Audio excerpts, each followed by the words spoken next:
اگر کبھی ہم انسان کو اپنی رحمت سے نوازنے کے بعد پھر اس سے محروم کر دیتے ہیں تو وہ مایوس ہوتا ہے اور ناشکری کرنے لگتا ہے، اور اگر اس مصیبت کے بعد جو اس پر آئی تھی ہم اسے نعمت کا مزہ چکھاتے ہیں تو کہتا ہے کہ میرے تو سارے دلدر پار ہو گئے، پھر وہ پھولا نہیں سماتا اور اکڑنے لگتا ہے۔ اس عیب سے پاک اگر کوئی ہیں تو بس وہ لوگ جو صبر کرنے والے ہیں اور نیکوکار ہیں، اور وہی ہیں جن کے لیے درگزر بھی ہے اور بڑا اجر بھی۔ پھر وہ پھولا نہیں سماتا اور اکڑنے لگتا ہے۔ یہ انسان کے چھچورے پن، سطح بینی اور قلت تدبر کا حال ہے جس کا مشاہدہ ہر وقت زندگی میں ہوتا رہتا ہے، اور جس کو عام طور پر لوگ اپنے نفس کا حساب لے کر خود اپنے اندر بھی محسوس کر سکتے ہیں۔ آج خوشحال اور زور آور ہیں تو اکڑ رہے ہیں اور فخر کر رہے ہیں، صابن کے اندھے کی طرح ہر طرف ہرا ہی ہرا نظر آ رہا ہے، اور خیال تک نہیں آتا کہ کبھی اس بہار پر خزاں بھی آ سکتی ہے۔ کل کسی مصیبت کے پھیر میں آ گئے تو بلبلا اٹھے، حسرت و یاس کی تصویر بن کر رہ گئے، اور بہت تل ملائے تو خدا کو گالیاں دے کر اور اس کی خدائی پر تان کر کے غم غلط کرنے لگے۔ پھر جب برا وقت گزر گیا اور بھلے دن آئے تو وہی اکڑ، وہی ڈینگیں اور نعمت کے نشے میں وہی سرمستیاں پھر شروع ہو گئیں۔ انسان کی اس ذلیل صفت کا یہاں کیوں ذکر ہو رہا ہے؟ اس کی غرض ایک نہایت لطیف انداز میں لوگوں کو اس بات پر متنبہ کرنا ہے کہ آج اطمینان کے ماحول میں جب ہمارا پیغمبر تمہیں خبردار کرتا ہے کہ خدا کی نافرمانیاں کرتے رہو گے تو تم پر عذاب آئے گا، اور تم اس کی یہ بات سن کر ایک زور کا ٹھٹا مارتے ہو اور کہتے ہو کہ دیوانے دیکھتا نہیں کہ ہم پر نعمتوں کی بارش ہو رہی ہے، ہر طرف ہماری بڑائی کے پھریرے اڑ رہے ہیں، اس وقت تجھے دن دہاڑے یہ ڈراونا خواب کیسے نظر آ گیا کہ کوئی عذاب ہم پر ٹوٹ پڑنے والا ہے؟ تو دراصل پیغمبر کی نصیحت کے جواب میں تمہارا یہ ٹھٹا اسی ذلیل صفت کا ایک ذلیل تر مظاہرہ ہے۔ خدا تو تمہاری گمراہیوں اور بدکاریوں کے باوجود محض اپنے رحم و کرم سے تمہاری سزا میں تاخیر کر رہا ہے تاکہ تم کسی طرح سنبھل جاؤ، مگر تم اس مہلت کے زمانے میں یہ سوچ رہے ہو کہ ہماری خوشحالی کیسی پائیدار بنیادوں پر قائم ہے اور ہمارا یہ چمن کیسا سدا بہار ہے کہ اس پر خزاں آنے کا کوئی خطرہ ہی نہیں۔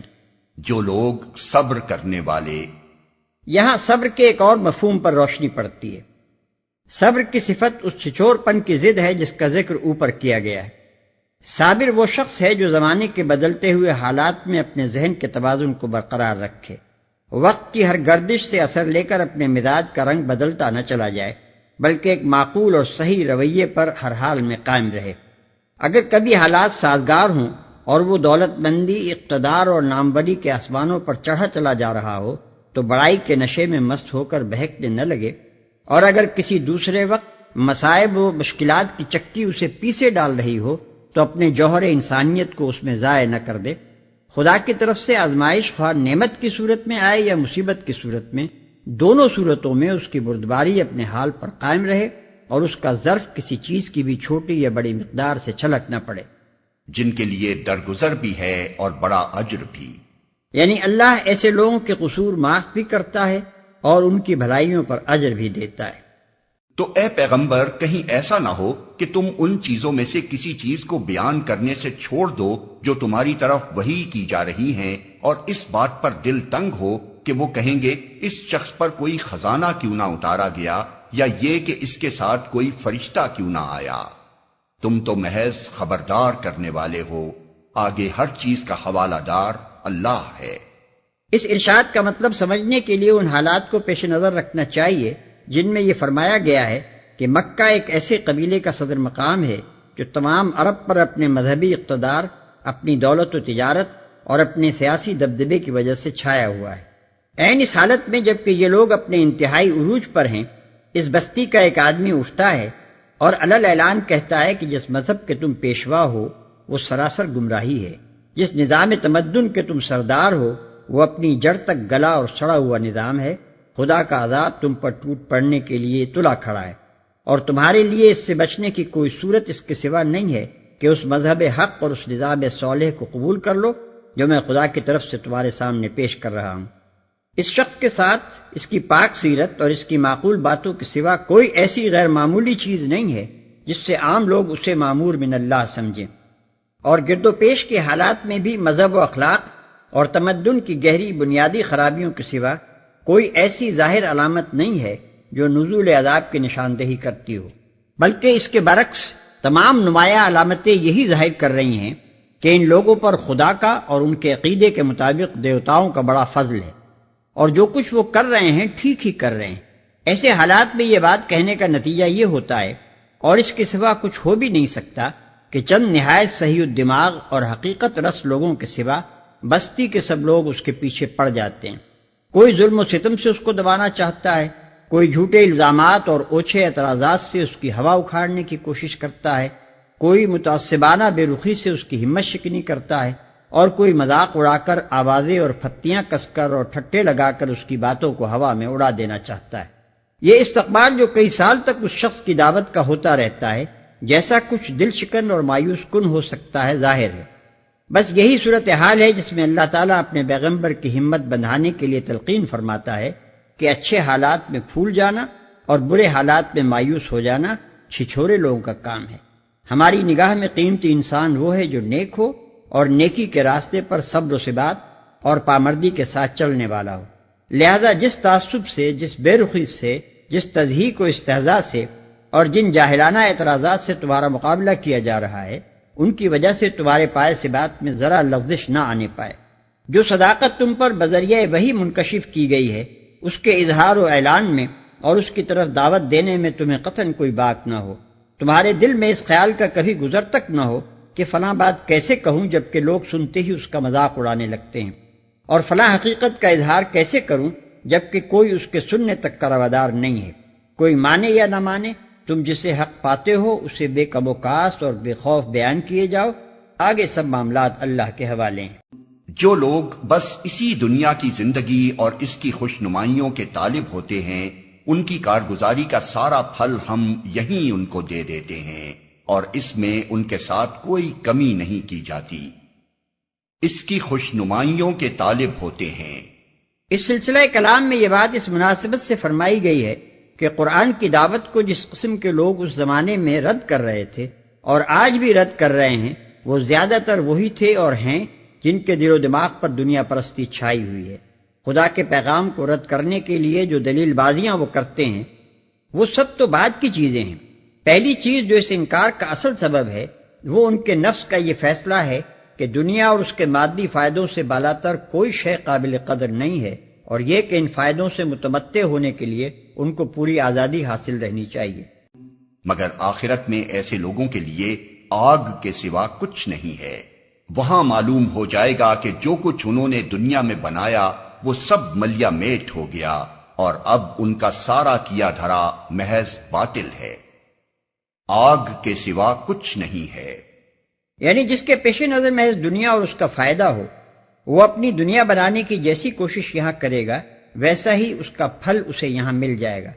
لیکن جبکہ آخرت اس کے پیش نظر نہیں ہے اور اس کے لیے اس نے کوئی کوشش بھی نہیں کی ہے، تو کوئی وجہ نہیں کہ اس کی دنیا طلب بسائی کی بارآوری کا سلسلہ آخرت تک دراز ہو۔ وہاں پھل پانے کا امکان تو صرف اسی صورت میں ہو سکتا ہے کہ جب دنیا میں آدمی کی سعی ان کاموں کے لیے ہو جو آخرت میں بھی نافع ہوں۔ مثال کے طور پر اگر ایک شخص چاہتا ہے کہ ایک شاندار مکان اسے رہنے کے لیے ملے، اور وہ اس کے لیے ان تدابیر کو عمل میں لاتا ہے جن سے یہاں مکان بنا کرتے ہیں، تو ضرور ایک عالی شان محل بن کر تیار ہو جائے گا، اور اس کی کوئی اینٹ بھی محض اس بنا پر جمنے سے انکار نہ کرے گی کہ ایک کافر اسے جمانے کی کوشش کر رہا ہے۔ لیکن اس شخص کو اپنا یہ محل اور اس کا سارا سر و سامان موت کی آخری ہچکی کے ساتھ ہی اس دنیا میں چھوڑ دینا پڑے گا، اور اس کی کوئی چیز بھی وہ اپنے ساتھ دوسرے عالم میں نہ لے جا سکے گا۔ اگر اس نے آخرت میں محل تعمیر کرنے کے لیے کچھ نہیں کیا ہے تو کوئی معقول وجہ نہیں ہے کہ اس کا یہ محل وہاں اس کے ساتھ منتقل ہو۔ وہاں کوئی محل وہ پا سکتا ہے تو صرف اس صورت میں پا سکتا ہے جبکہ دنیا میں اس کی سعی ان کاموں میں ہو جن سے قانون الہی کے مطابق آخرت کا محل بنا کرتا ہے۔ اب سوال کیا جا سکتا ہے کہ اس دلیل کا تقاضا تو صرف اتنا ہی ہے کہ وہاں اسے کوئی محل نہ ملے،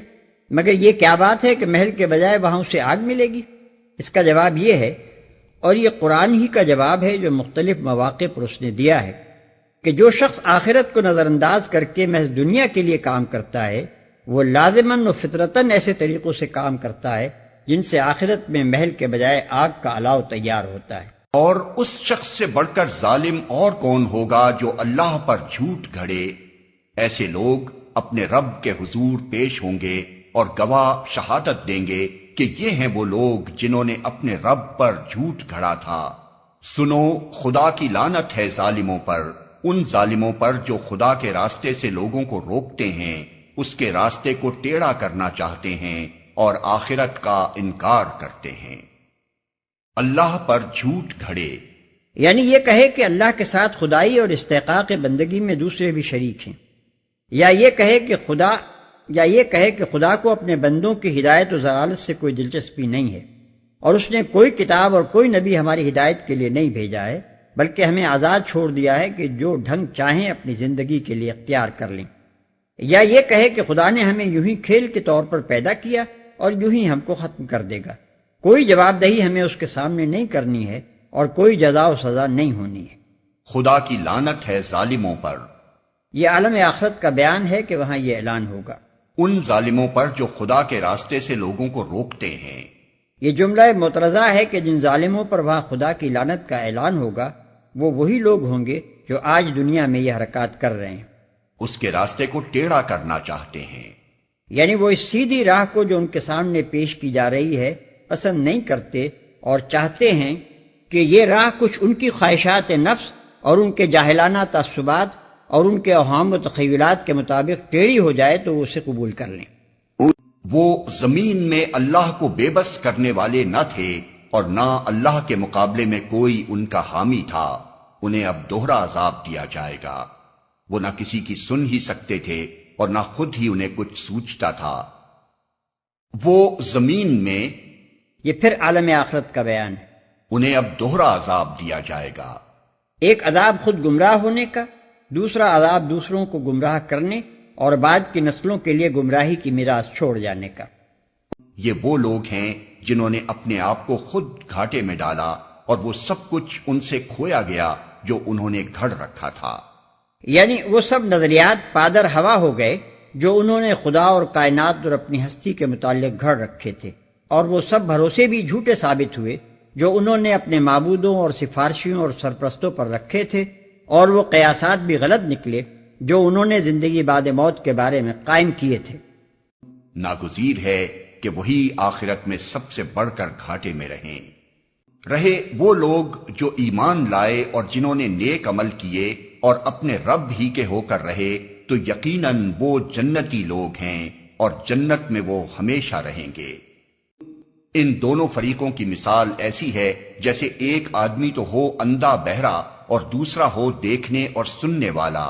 کیا یہ دونوں یکساں ہو سکتے ہیں؟ کیا تم اس مثال سے کوئی سبق نہیں لیتے؟ کیا یہ دونوں یکساں ہو سکتے ہیں؟ یعنی کیا ان دونوں کا طرز عمل اور آخر کار دونوں کا انجام یکساں ہو سکتا ہے؟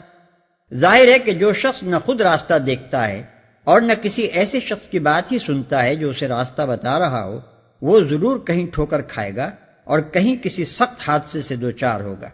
بخلاف اس کے جو شخص خود بھی راستہ دیکھ رہا ہو اور کسی واقف راہ کی ہدایات سے بھی فائدہ اٹھاتا ہو، وہ ضرور اپنی منزل پر بسلامت پہنچ جائے گا۔ بس یہی فرق ان لوگوں کے درمیان بھی ہے جن میں سے ایک اپنی آنکھوں سے بھی کائنات میں حقیقت کی نشانیوں کا مشاہدہ کرتا ہے اور خدا کے بھیجے ہوئے رہنماؤں کی بات بھی سنتا ہے، اور دوسرا نہ خود ہیے کی آنکھیں کھلی رکھتا ہے کہ خدا کی نشانیاں اسے نظر آئیں، اور نہ پیغمبروں کی بات ہی سن کر دیتا ہے۔ کیوں کر ممکن ہے کہ زندگی میں ان دونوں کا طرز عمل یکساں ہو، اور پھر کیا وجہ ہے کہ آخر کار ان کے انجام میں فرق نہ ہو۔